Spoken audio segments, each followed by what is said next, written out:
Hi everybody, welcome back to the Gallagher Shots YouTube channel. And Decker, what an absolute shocking performance that was today. Were you expecting that one on the back of 2 wins since the return of the season? Well, if we touch on the second game that we won, it was shite. I mean, to be honest. Yeah. But I said before the game that we wouldn't see much of the ball today because I think Brighton play great stuff. I mean, similar last season at St James's Park. Absolutely. I knew we'd get rinsed in terms of possession, but that was unacceptable, that performance. That was absolutely awful. The worrying thing, mate, is that we've got people on this channel that look like they've done more research than what Steve Bruce and his coaches did going into that game. We had a Brighton fan on the away say, Andy interviewed him, and he told us they're dangerous players. And it's the right back that's absolutely tore every single one of our players. And you were also not just one of them, every single one of them on that pitch, mate. And all that we could do to cope with him was kick him, and it still wasn't good enough. And it just shows you how bad the preparation has been for that game. And you said in the WhatsApp group that it's basically Steve Bruce saying, Sunday League football, well done lads, you won last week, you are starting again this week. And it's not the case. You can't do that in a Premier League game. Yeah, that's exactly what's happened there. That they've gotten a good result last week at 4-4-2, and he's kind of said, oh, well, you deserved another chance today, so go out and do it again.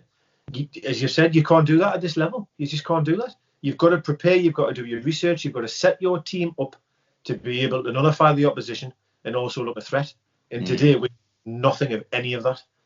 So before going into too much detail on the game itself, mate, there's a few things which I want to mention because obviously the podcast on Monday night will dive into the depths of the game itself. But Saint Maximum, Saint Maximum, he gives that penalty away in the first few minutes of the game, and it's a reckless challenge. Of course, you'd look at it and say it probably could be given either way, but at the end of the day, it's a penalty in my opinion. You can't get away from that. He goes through the man, gets the ball. But since he gave away that, then like I said, that right back, what was his name? I can't remember his name. Lamedy, sorry. Yeah. So he literally tore Saint a new one every single time. Saint just didn't look right.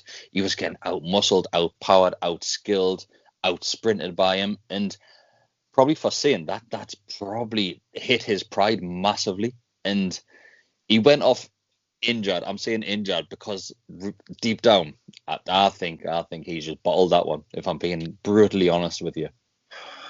Yeah, well, I totally agree. Everybody knows how much I love Saint, you know what I mean, and such a dangerous player. But again, I will point to the tactics of, we know that they're most attacking players, they're right back. He is their player. And we decided that, oh, well, Saint will be able to help keep him quiet on that side of the field. It was a disaster waiting to happen, right? Like, surely, of course it was. Better. But to answer the question, sorry, yes. I mean, it's not nice to see a player, can you say, go hiding, go missing? Like, no, he definitely went missing, mate. I don't believe he's injured either. So, yeah, it's awful.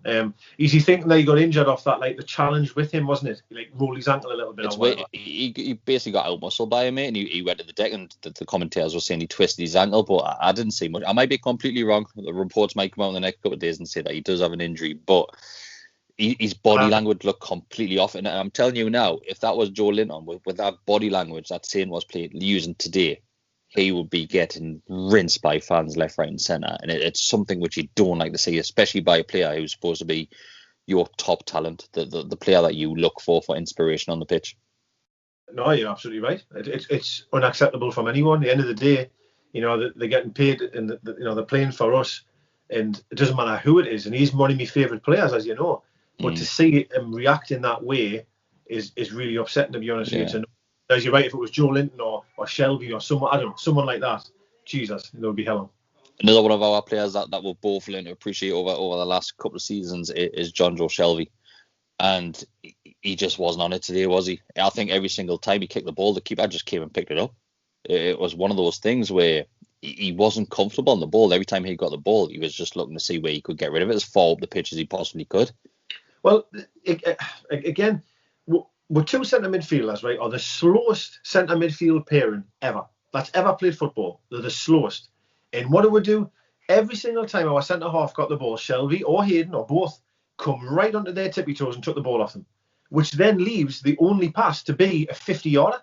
And as you say, Shelby, he must have lost the ball about 40 times today, Shelby.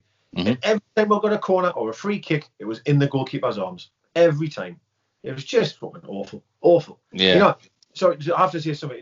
I like their manager a lot, actually. But when you think of the difference in style of them two teams today, the philosophy of football, how you play the game, it's frightening, isn't it? Frightening how far we're behind. If you look at, I've got to give Brighton credit, of course you do, because they did play great and they closed us down every single time we got the ball. There was 1, 2, 3 of their players chasing that ball down, something which we didn't really do until late on the second half when Almiron came on and Fraser came on. Those were the two, I would say, bright sparks in the second half, and it makes you think, why is Miggy not being given his chance today, especially the impact that he had against West Ham, got the assist on that one, the one he had against Blackburn in the Cup. Why is he not being given a chance today when he's shown today how much he changes things? I think it goes back to what was said about the start, that he's tried to reward that starting 11 players. But I agree, though, what team wouldn't want Almiron's energy, work rate, pressing, pace? Like, you need that in your team, especially against an opposition like today. You know what I mean? It's just... When he brought Miggy on, there was a couple of times where he stopped that their right back Lapidity from getting in. Yeah. That's why we needed him on the field in the first place. I did agree. I think Fraser looked energetic, bit dangerous, trying. You know what I mean? But there was too many players for me today that were almost hands on the hips, didn't really look arsed. And that was worrying. It was worrying. And another thing, and we talked about this before, Wilson was isolated, even when we had two up front. Even when Carroll was up front, Wilson was still on his own. So again, that is a worry. That we're back had to the that door. Chance, mate. God knows how he missed that chance as well. God, free header. All you need to do is hit that in the ground. He's completely scuffed that one. Like, it's a shocker, isn't it? 6 yards out, it's a shocker. But what he does offer you, the Wilson, what we haven't seen in the last couple of seasons, is that he runs onto those channels when he has to do so. And there's a couple of times where he was picking the ball up in the channels and there's nobody in the box. And we're back to the point of where we're sat here every week saying Joe Linton's isolated. We've just proved today, replace Joe Linton with Wilson, he's isolated. It's nothing to do with the striker that you've got up top. It's the formation that you're playing. Absolutely right. That's exactly what it is. Exactly what it is. If you play 4-4-2 with the slowest centre midfield pairing in the world, you're not going to create much. And that's because every single time, and we've talked about this when we play Carroll, the team are too obsessed with going long. And you could see that early doors. Brighton were keeping the ball for ages. We'd win it back, ping for Carroll. We'll just give it back to Brighton every time. And that style of football, man, Jesus Christ, that was in the 80s, man, this long ball game. And we're still trying to play it now. It's just unbelievable. I'm furious, you know. Do you think today is give us a little bit of a reality check? Absolutely. And this is the problem, though, isn't it, with fans, though, is we win one game of football and you're like, wow, everything's rosy, blah, blah, blah. But it'll never change with no matter what personnel you've got if our formation and our tactics aren't right. And today we've got it so badly wrong. And it is a reality check because it's going to be worrying. It's yet again, we're looking very, very leaky at the back. We never made it. We weren't even a threat today other than the Wilson header, which you've just mentioned. We never had another chance, did we? Yeah. I think we had one shot on target, mate, and that was it.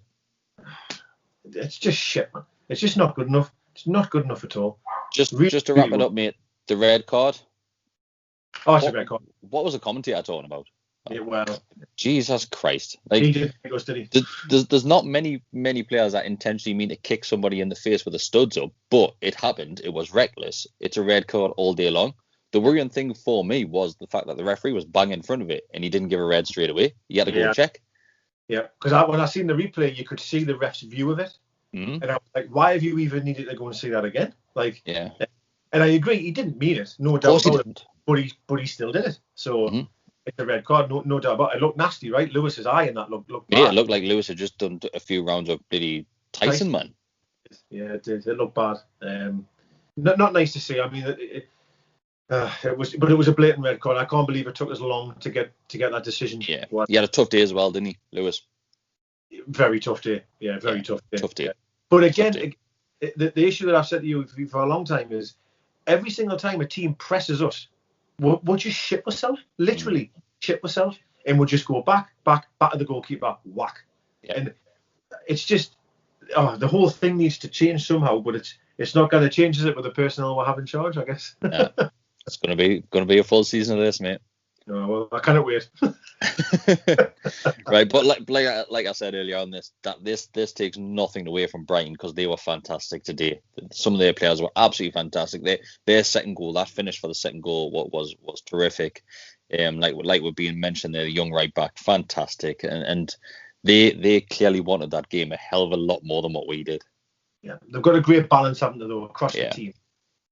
I'll be honest, there's a lot of players that I don't even know. I'm going to be really honest there. I couldn't name you their first 11, but the way that them play football, so much confidence, like they're just a really, really good side. And they were last season. And I watched them against Chelsea on Monday, and I thought, Jesus, we're going to have our work cut out here.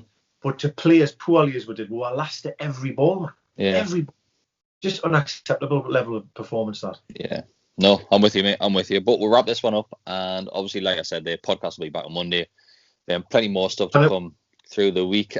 Just giving you runs down to the cup game, things like that. And I'm pretty sure you're all looking forward to that, because we're not. Right. See you later on. See you later, guys.